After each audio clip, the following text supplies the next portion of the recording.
Hi friends, I hope all is well. It's been a year since I filmed a long-form leftover scraps collage video, so it's long overdue. If this is the first time you're watching this type of video, I'll leave the link to the playlist in the description box below. I'm using a 5.5 by 8.5 inch sketchbook with 60-pound paper for this collage session. I've had this sketchbook for a long time and I rarely use it. It's time to get it completed. I try not to overthink pulling scraps so the process goes fast. I start by pulling a few scraps that I'm drawn to the color or shape, like the dark brown plaid and the mustard yellow scrap. Then I think about value and color contrast, so I pull the turquoise papers. This bridge-shaped turquoise plaid is a scrap that I'm drawn to the color, pattern, and shape. The shape of the scraps can help guide the design, like the turquoise plaid bridge shape. Also, I love the color and pattern of the dark brown scrap, so I want to use as much of it as possible. I like to draw a line along the gutter because I typically collage over the whole surface and need this line as a guide.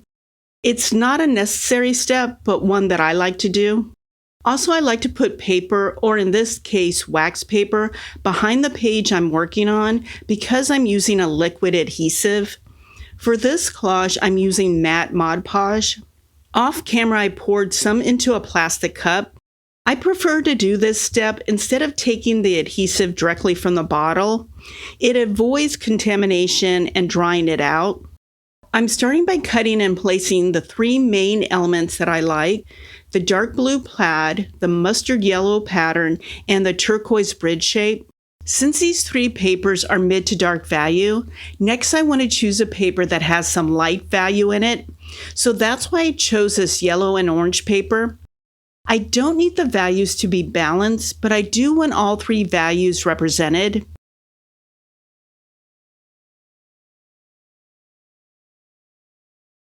At this point, there's only muted colors, which I don't mind, but I want to add some color contrast by adding this turquoise painted tissue paper.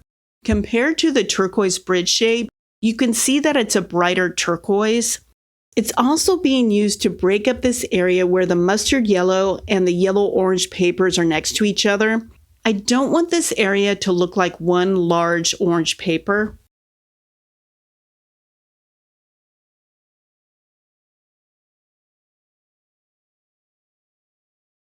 I placed the turquoise bridge in the upper right area to see if I like the placement better than on top of the dark brown plaid. If you're unsure about the placement of an element, leave it unglued and work on another area of the collage until you can decide. While I'm thinking about its placement, I'm trying out other elements for the lower half. I ended up liking the placement of the dark value burgundy scrap next to the mustard yellow scrap that's mid-tone value, so I glued both.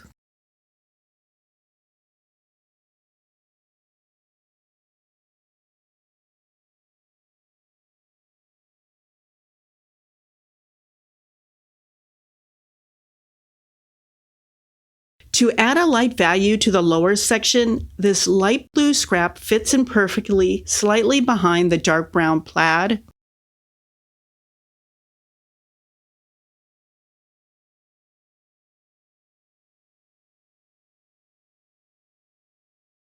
If I can, I like to use scraps as is. This light value grid scrap has an interesting curved shape that I want to try using without cutting it. By placing the narrow piece of the turquoise tissue paper to fill in the area along the right edge, help to position the grid scrap above the dark brown plaid without any of the sketchbook paper showing.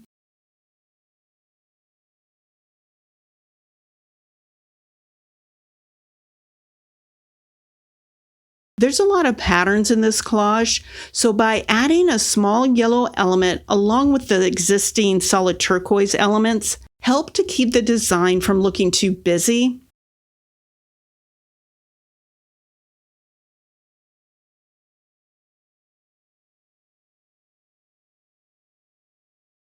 As you probably guessed, I ended up liking the turquoise bridge shape in the upper right.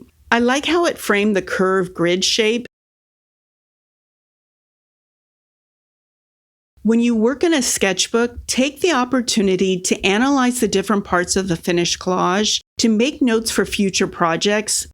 For this collage, I love the color combination and color contrast between the turquoise elements against the browns, yellow, oranges, and burgundy. Also, I like the area in the upper right with the turquoise bridge shape, the orange and yellow paper, and the curved grid shape. The grayscale version shows the collage leans towards light to mid-tone with dark value accents. I had a plan going into this collage session. I wanted to use a color palette that I don't particularly like, which is green and red. I didn't pull any true green scraps to avoid the Christmassy look. Also, I added a few blue papers that will help to avoid this theme. Another element of design that I wanted to include is to have some of the sketchbook paper showing through.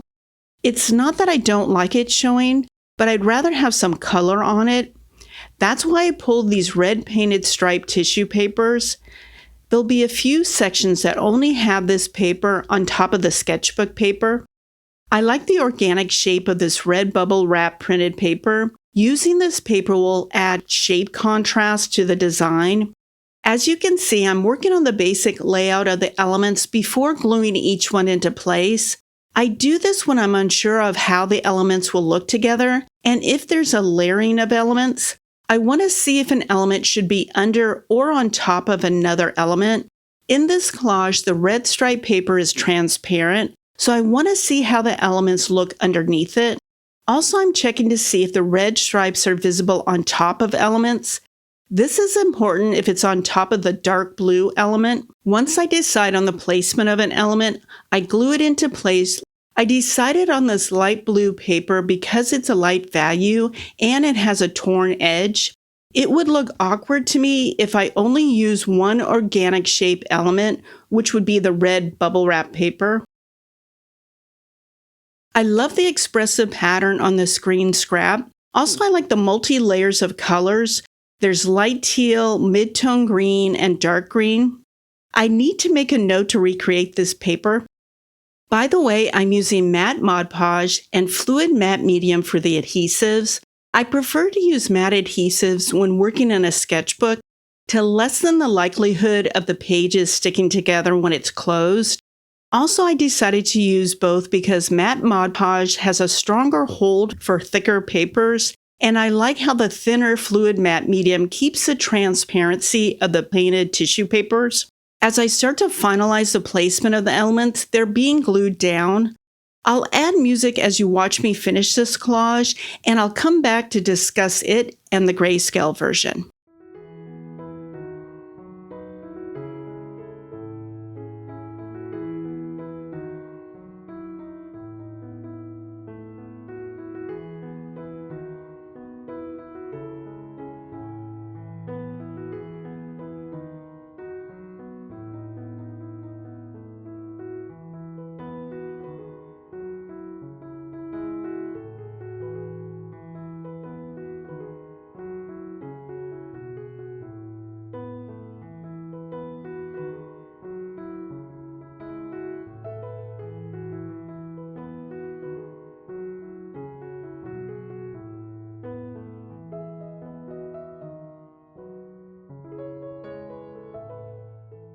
I don't think this collage had a Christmassy look. It helped that blue papers were included. Also, the green papers that were used weren't the traditional Christmas green. I encourage you to try color combinations that either you don't like or don't gravitate towards by changing the shade of one of the colors or by adding another color like I did with the blue papers. It may change your perspective on that color combination. Here's the grayscale version. It has strong light and dark values, while the mid-tone value is an accent. Let's continue to the final collage for this video.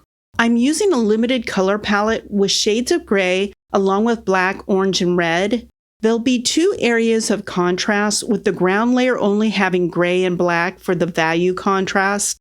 The orange and red transparent papers will be part of the color contrast with the gray and black ground layer. Using only shades of gray with black on one layer can be challenging in a good way. It makes you think about value contrast and how it applies to design. As I mentioned when working on collage 1, I like all 3 values represented, but the values don't need to be balanced. For this ground layer, I want the values to lean light to mid-tone with that accent of dark value. In general, my collages lean mid to dark value, so starting with the mostly light to mid-tone elements will help skew the final collage towards these values. This is another reason why I advocate for having a sketchbook practice. It's helpful to try different designs that you don't typically use. I'm only using fluid matte medium because most of the papers are on the thinner side. I want to make sure the transparency of some of the papers is emphasized. I'll add music at this point and come back to discuss the transparent layer.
Now that the ground layer is done, you can easily see that the collage leans light to mid-tone in value.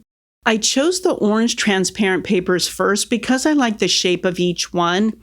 Using one of these papers will cover a large section of the surface, but by cutting a similar shape from the larger paper will allow more of the unobstructed ground layer to show through. Also to leave room for the red transparent paper. I knew I wanted to cut it after cutting the orange paper for the same reason.